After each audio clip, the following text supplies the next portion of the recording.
Welcome, Suzanne, to another episode. How are you tonight? I'm all right. It's very pathetic that because of this pandemic, I can't do a spectacular Dracula performance on a day that calls for it, a milestone anniversary. That's right, and tell the audience what is the anniversary. Should I call you Bela or Mr. Lugosi? How do you want me to address you? How about the count? All right, Count. Remember that it was on February 14th, Valentine's Day, in 1931, that Bela Lugosi's Dracula movie premiered. And this coming Valentine's Day is the 90th anniversary. Yes, 90 years. To you, as a mortal, think that's a long time. I don't quite understand. Well, for me, living many, many lifetimes, it is nothing.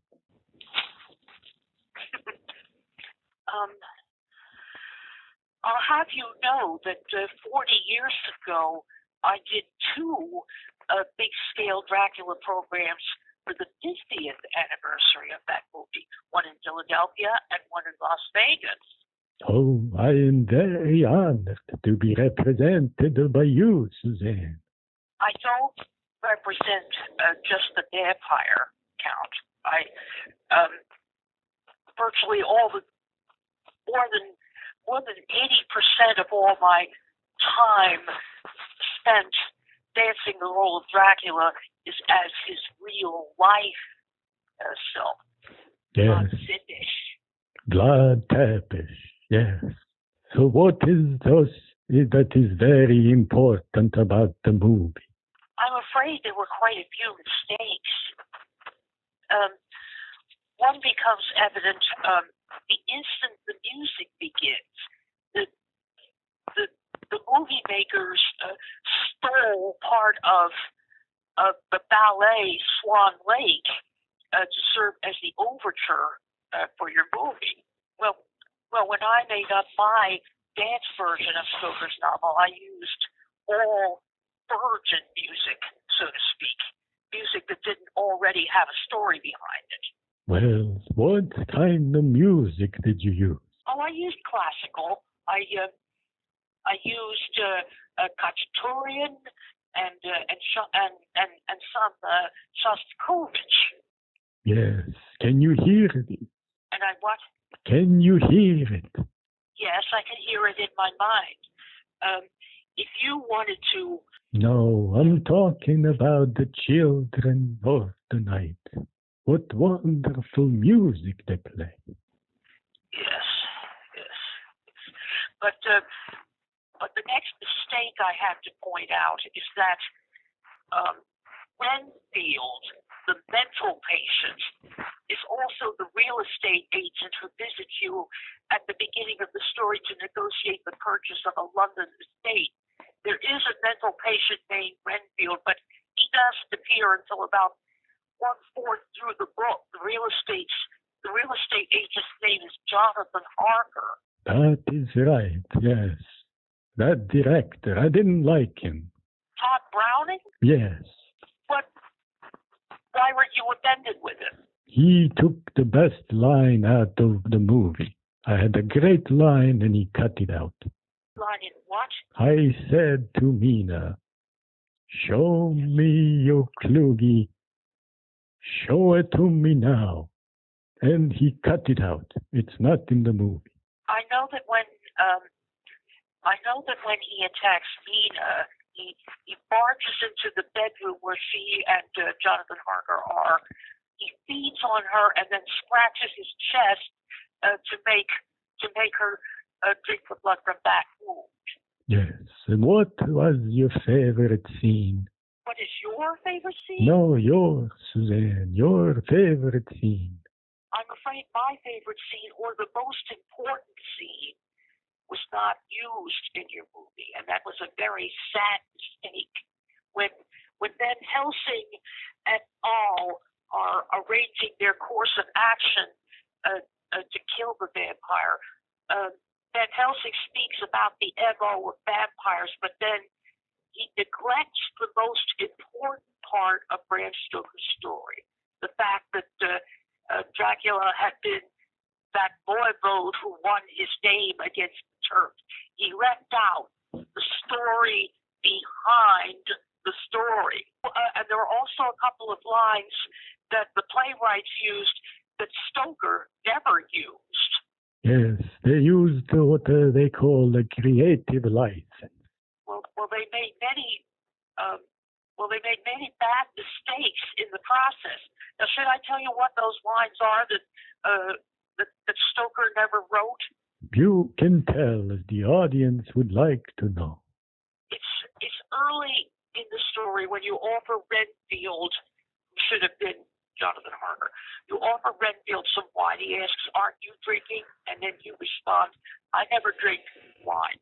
Bram Stoker never wrote those passages. Yes, because, do you know why? Because I never drink wine. Neither do I. Yes.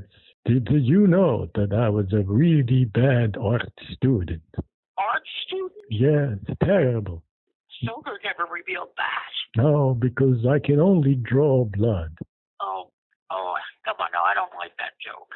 Yes, well, there's more to come, Suzanne. Do you know what my favorite fruit is? The what? My favorite fruit. Suit? No, with the F, the fruit. I'll just tell you. It's nectarine. Oh, fruit? Yes. Why would nectarine be your favorite fruit? Well, think about it, Suzanne. What does the nectarine start with? Neck. Yes. Oh, boy. I thought because the fruit, is the fruit red in color? Maybe the blood orange would be number 2. Well, what about the juice? I know nectarine is a juicy fruit, but is its juice red?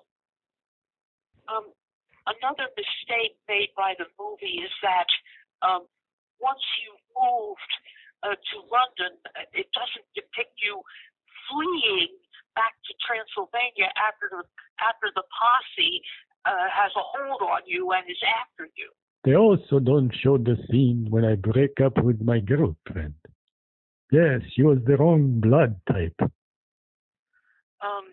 What was her name? I can't remember. It was 90 years ago. Well, you mean your real-life girlfriend or your girlfriend who's one of the characters in the story? Yes, real life.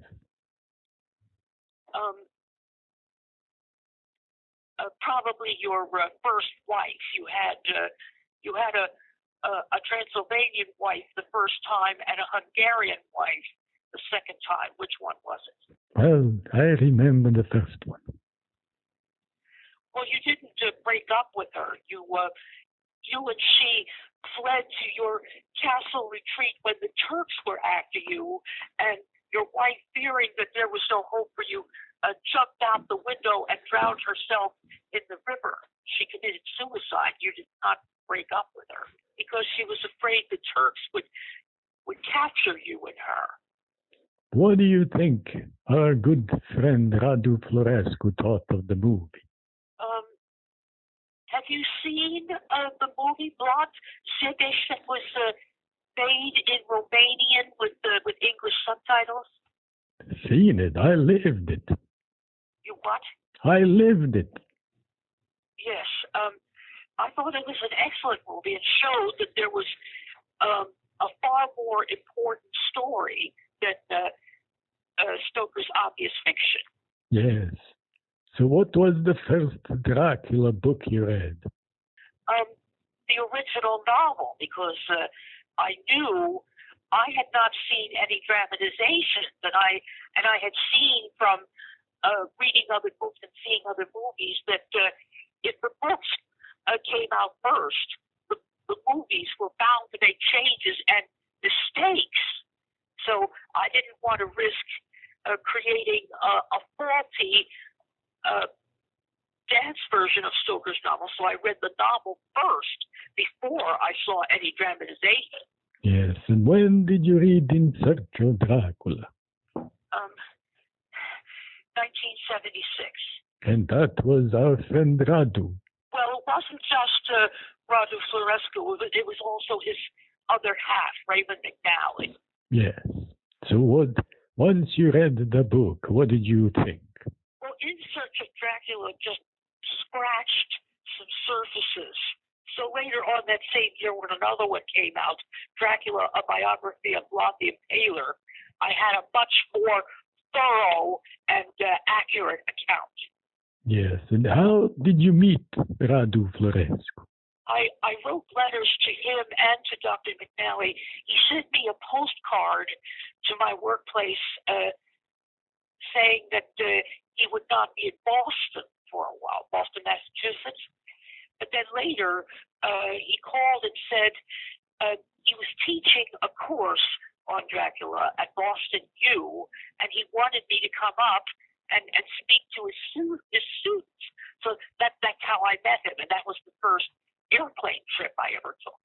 Yes, and you wore the outfit that he liked. I wore black, but I had the Order of the Dragon medallion around my neck, and I wore a red, not a black, cape. He was authentic. Yes. Yes. How do you feel about Nosferatu? The original silent version or the remake? Oh, the original.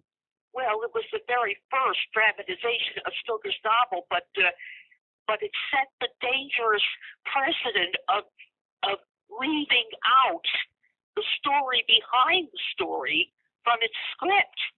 So you liked it or not? No, I didn't. Ah. So going back to the movie, what else should we know? Your movie? Yes. Well, like I said, Jonathan Harker and Renfield are both in the story, but they made the mistake of making Renfield the real estate agent, not Jonathan Harker. And like I said, they made the bad mistake of omitting the story, any mention of blood in their script. Is there anything you liked? I once read a book that told about 100 favorite movies, and when I first began dancing Dracula, I somehow portrayed him as a creature of the air because the book termed Dracula as, quote, half animal, half madman, unquote, because of the occasional metamorphosis into a bat. But then in the late 1990s, there was a television special about Dracula and the real story, and it said that the metamorphosis into a bat was Bram Stoker's creation. Dracula never did that in real life. No bats. Yeah, there was too much emphasis on the bat in the Lugosi movie. Yes. Did you know before I was a vampire, I wanted to be an investment banker? A what? An investment banker. A banker? Yes, but I did not like the stakeholders. Why would you want to be a banker when you already had the whole national treasury under your hand when you ruled as prince? Well, my mother wanted me to do that. What about your father? I don't know. Because your father was the first in your family to become an Order of the Dragon member. Yes, Dracula. Yes. Yes, I know. Yes, as a matter of fact, I found out the date. The date on which he was invested into that organization. The date is in just 2 days. And it's a special number, too. Oh, what is it? February 8th. He was invested February 8th, 1431. So this February 8th marks 590 years. Oh, that is a long time. In 10 more years, I really need to dance up some Dracula stories because at the end of the year 2031, you'll be 600. Yes, that is nothing. I can live forever. Well, you could have still lived forever, even though you were killed in battle, because there were many poems and books about you before Bram Stoker came onto the scene. Yes. You find all that information in the book Dracula, a biography of Vlad the Impaler. Yes, that is true, Suzanne. You know a lot about Dracula. Considering that I'm one of the most serious impersonators in the world, Yes. I created a new form, a new media that hadn't been used before, dance. That is true. Now, do you know what my younger brother's name was? Raju the Yes. Third, also known as Raju the Handsome. I didn't like him. Well, you were probably friends when you were small, but he was brainwashed into the Turkish way of life. He picked the wrong side. So what else can we know about the movie? It doesn't show you attacking Nina and then making her drink the blood from your chest wound. The actress playing Nina just relates the incident, but she's a slowpoke of a narrator. Yes, I remember the other line from the other movie too. What other movie? The Bride of the Monster. But that wasn't about Dracula. Yes, it was not. You mean no Academy Awards? No, just home. I have no home. Hunted, despised, living like an animal. Do you remember the movie?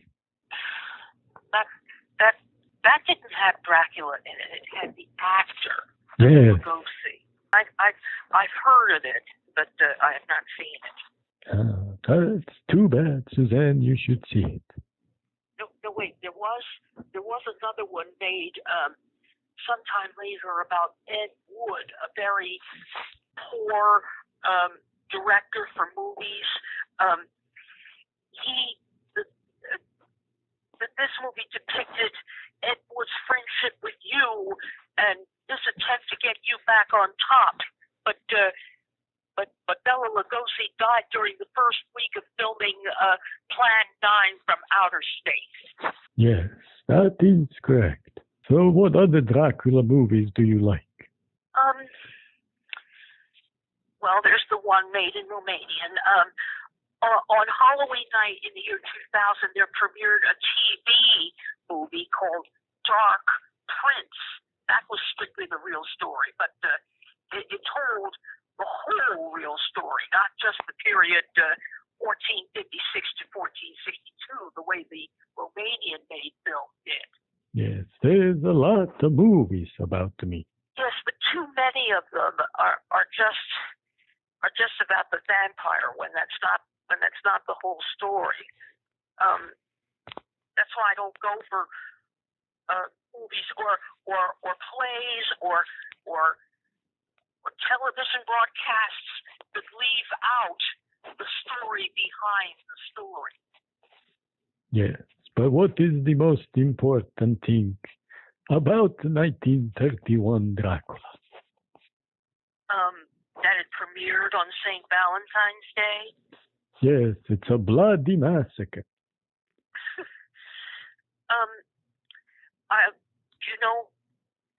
Do you know also what happened to Bela Lugosi in the days and weeks that followed the premiere? Oh, tell the audience, Suzanne. Tell them.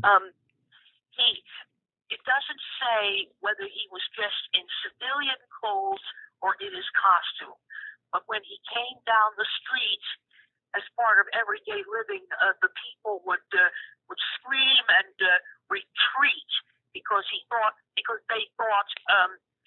he was going to attack them. Yes, and suck their blood. They did not like the offer of eternal life. Yes. Well, I didn't quite get that. The gift of eternal life. Oh yes. Yes, in the novel, somehow Dr. Seward, the director of the asylum where Renfield is confined, has some kind of accident that blood spills on the carpet, and Renfield rushes in and licks up that blood, yelling, "The blood is the life." Yes, it is. Okay, Suzanne. Well, thank you very much. Do you have anything else, or do we need to wrap it up? It's very inappropriate that Dracula be regarded as strictly Halloweenish. Here in the United States, we enforce the superstition that he's appropriate only in October to fit Halloween, because besides several dances depicting different times in Dracula's life, I also created another new format, my fifth format, the fashion show. The fashion show, the Dracula fashion show. Yes. Mm-hmm. Originally, I intended it to depict not just you, but also your peasant and noble contemporaries, and some characters from Stoker's novel, all in period costumes. Well, thank you, Suzanne. No one has done the Dracula fashion show before. Well, see, since no one else bothered to join in when I suggested it to a dramatic group and also a modeling group, they shunned the idea. So just the same way it was with dance, no dance company I thought the Dracula idea too would go along with it. I was left alone. Yes, that is terrible. You know what we'd like to say? We'd like to see new blood in the business.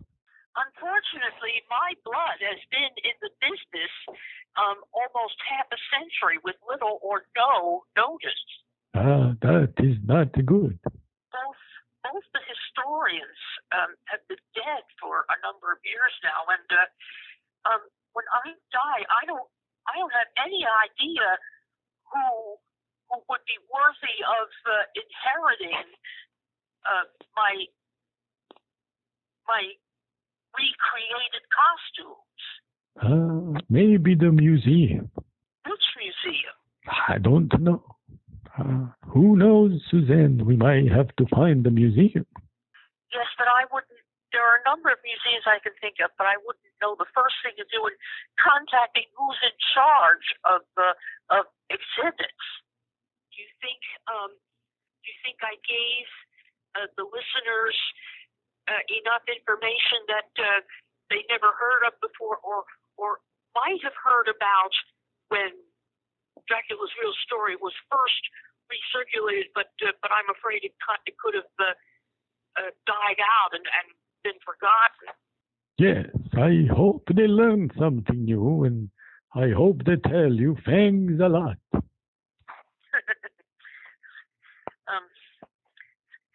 Thanks a lot. You know,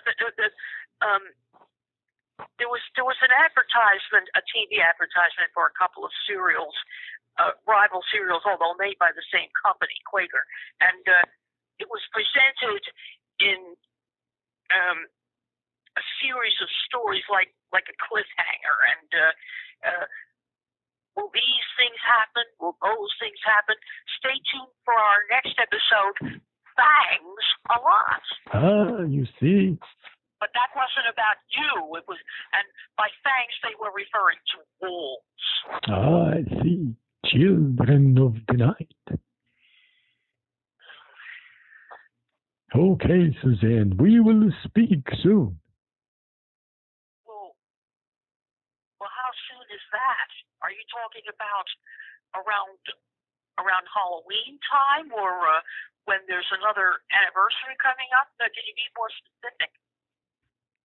Oh, I mean, we will speak soon as the end of the episode. The end of what episode? Well, this one, Suzanne. I was just trying to wrap it up. Oh, sorry. Do you have something more to say or no? I just want to warn the listeners that what I said before about the overwhelming majority of Dracula dramatizations based on Stoker's novel, leaving out the most crucial passages from the novel in the script, so that Dracula was believed to be purely fictional and in time was wrongly associated with the voodoo, devil worship, sorcery, all sorts of wicked things that were not part of his everyday life. Yes, we want to be accurate. That's what Radu Florescu said about me in a documentary that was made by its director Boris. Dr. Florescu said that I gave a very authentic performance. Yes, Radu was correct. He was the kinder of the two historians. Bela Lugosi's movie and many other dramatizations of Stoker's novel had Dracula finished off at daybreak. Dr. McNally feels that is very inappropriate because the novel has Dracula and his supporters fleeing for their lives to reach the castle before dusk with the anti-vampire posse close behind them. It's much better drama for Dracula to be finished off at dusk when he's due to wake again at any moment. My Danish version has that, but there were very few dramatizations that did likewise. Yes, and you know what I say when I wake up? Good evening. Good evening. Yeah. What do you say if you're talking with people and it's getting near daybreak and you have to go back to your coffin? Do you say good night or good morning to them? I just bite them and run. Well, you understand what I meant about more effectiveness with Dracula being finished off when he's due to wake up again and not just before he has to retire again. Yes, there's a lot at stake there.